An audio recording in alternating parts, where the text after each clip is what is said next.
Yeah, you've had a different, you've made a transition from corporate sector to where you are. Have things, you see things differently here versus how it was in Microsoft or Sure, Infosys? it is. And I think one way, so I kind of agree with whatever has been said because there's a lot of experience of that in the corporate sector in terms of various cultural differences and how you need to do your homework and all of that. But one thing which I think we also need to focus on when we do meetings, whether it's in the corporate or whether in the kind of role that I am in right now, in this current role, I just want to give a context. I'm also representing India, for example, in some of the OECD, which is a multi-country forum, also at World Economic Forum. So I'm part of working groups where you are suddenly thrown together with people who are not just from diverse backgrounds in terms of somebody is a professor, somebody is running a startup, somebody is from the government, but they're also from different countries, right? So let me make a comment first on the point which is common across all these is that you need to also understand the power equation in the room, because how people behave is also driven by the power equation. So for example, if it's a client meeting, then you know that, and if you're the client and you're sitting, you know that people on the other side may have to be prompted to speak up. You have to make it a safer space, set the context, because they may sometimes not give the feedback that you're looking for. Similarly, if there is any other power dynamics in the room, right, that is going to completely flip the way. So if you have people who are seniors sitting in a room from the Indian culture or from China or from Japan, you will see a different. Whereas if it's a German sitting there or an Australian sitting there, they are going to be, it doesn't matter what the hierarchy is in the room. So there's a training that I used to conduct where I used to get the group together and I used to say set the rules of the game. And one of the rules of the game is that no hierarchy exists in the room, right? Because if there are people from the same team sitting for this particular training, which is going to be experiential, I first have to set the context that the power equation is dissolved, right? Because that actually hinders communication. It actually throws off curveballs in terms of what you interpret and what you don't get out of that, right? It's also a hindrance to innovation, by the way. So this is true for this scenario where I'm now interacting a lot with international other country people coming either from the government, industry, academia, research and so on, other industry forums. There are two scenarios. In a one-on-one interaction scenario, please understand that this is very different from what we experience in the corporate, where you are, either your overseas customers are your customers, or you are a GCC for a large company and you feel somehow that you are second level, right? So there the power equation already forces a certain kind of scenario, right? But when you are in an international scenario of this kind, now there is a question of perceived power, right? So some people from the West could perceive that India is a certain way. Whereas when you start interacting in this scenario and you are adding more value to the group, the power dynamics can change, right? So, but I would also say that we have to also see the context of time and timelines. So for example, I started my career in 93, which is pretty long ago. From 93 to 2026, the whole communication and cultural context has completely changed. Why? Because a Japan in 1993 is very different from a Japan which is in 2026. So all those textbooks which used to explain how a Japanese customer is going to behave is no longer relevant. Just for an example, I was having a conversation with somebody from a large conglomerate in Japan who wanted to do a partnership with one of the conglomerates in quantum in India.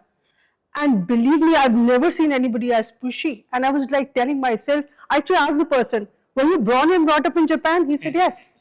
He said, yes.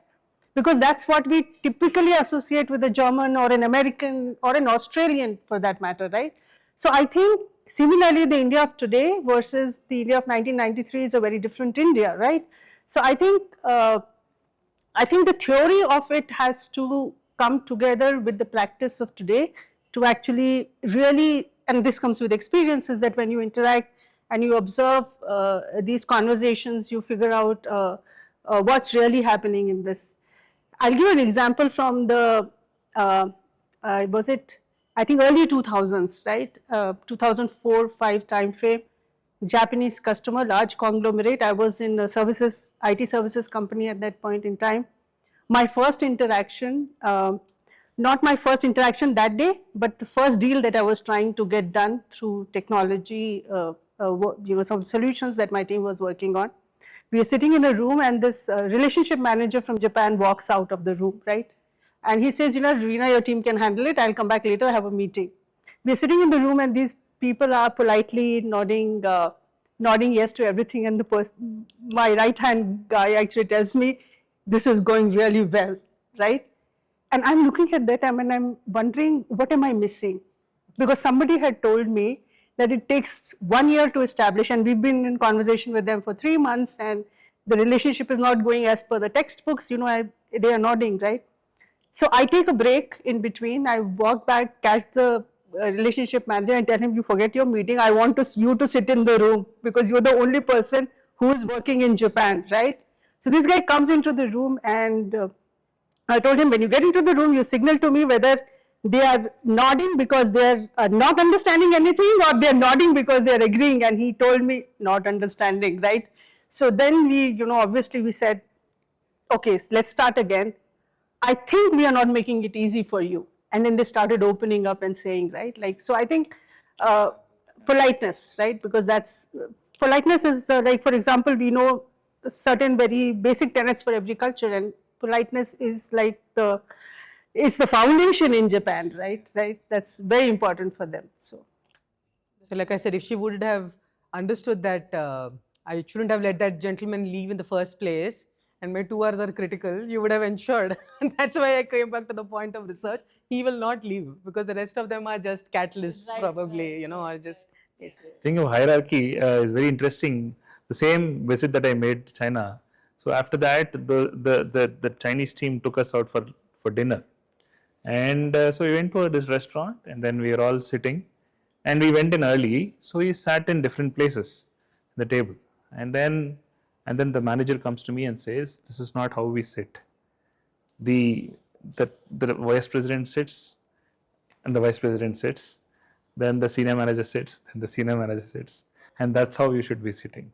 Right? So such a huge difference between what we know and what we so right. And then quickly, if you see, there's this one version of a GCC that we now probably all proudly share, thinking it's all very perfectly aligned for the outside world and good meeting hygiene, etc. But sometime back, a friend of mine, he has a team. He runs a retail GCC. He has a retail brand, and they have a GCC here in Bangalore. And before they had the GCC, they are working with Wipro, and then they were, and then they were like, so he said we had offshored a process for them, and the team had taken the process and run with it. And only when I came to review, I realized that there was a mistake in the way we were doing things, and they were continuing the mistake because that's what they thought we should be doing. Right? They've taken the process transition as is and have not really wanted to think of changing something, right? So the question is, how do we figure out this gap, right? How do we understand these unspoken concerns that could have, I don't know, if we had given a chance, they could have said this is wrong and we should have done something differently. These unspoken concerns that are there, what creates this gap, right? And what do you think will help us kind of close it? So I think what has worked in the past, it depends on what scenario we are discussing. Suppose you have an opportunity, we are discussing a multi-national team, right? And this is a team that is going to be working together for a long time, and you want to bridge the gap there. And one thing that works is an understanding of the team, and also having a combination of how you define structure in the meetings, so that it is very comfortable for everyone. Like, for example, you want those people to speak up who have not been speaking. Structured approaches work very well in this case, as well as in cases where you're thrown into a group where everybody is completely different and no amount of background research can help you understand. Like, I go into an OECD meeting, there's no way I know who's going to turn up for that meeting, because there are some 100 people who are supposed to be there, and some people are more engaged in this topic, so they will turn up. and they will also invite some other people who are never there on the list. So in those kind of scenarios, if I am supposed to drive something, it's best to take a structured approach. Structured approach which forces everybody to put their opinion. It could be like a Miro board, right? Which is just a tool, but you know, it helps you achieve a lot in terms of getting everyone's inputs, right? So there could be other tools like that and techniques for that. The other scenario is that if it's my team, let's say, and we have, or even if it is a multi-entity team and it's going to work together for some time period, you have a combination of in-the-room discussions and out-of-the-room discussions, because you start understanding that there are people who may have some concerns, and as the leader, it is your job to actually start understanding what is it and how can you make it easy for them to, and there are some people who have really great inputs to give, but they will never open their mouth in the common meetings. But if you realize that they are going to give great inputs, spending 10 minutes with them separately is not a bad deal actually. So those kind of scenarios, yeah. People-centric approaches, yeah. It would be different. How would you say? Yeah. Yeah, no, I think I'm just taking a slightly broader, kind of zooming out to what you were talking about. See, we've seen the GCC evolve from the 90s from a back office to, they used to be called as captives, which is a horrifying name, but for whatever reason, to something called as GIC, a Global Insource Center, and now to a GCC, right? So what has fundamentally changed? It's predominantly the type of work that has been insourced from the HQ to the GCC in itself. So when the work format has changed, so has the work ethics and the culture around it. When you were doing an insourcing of just hardcore back office, then language played a critical role, time played a critical role. From there on, we went to services play of moving from HQ to here, which required different formats of communication like she mentioned. But today, I think the most important paradigm shift that we have seen is that we are looking at innovation insourcing, right? And we're looking for, after a long time, I think we were already there in bits and pieces for the last 15 years.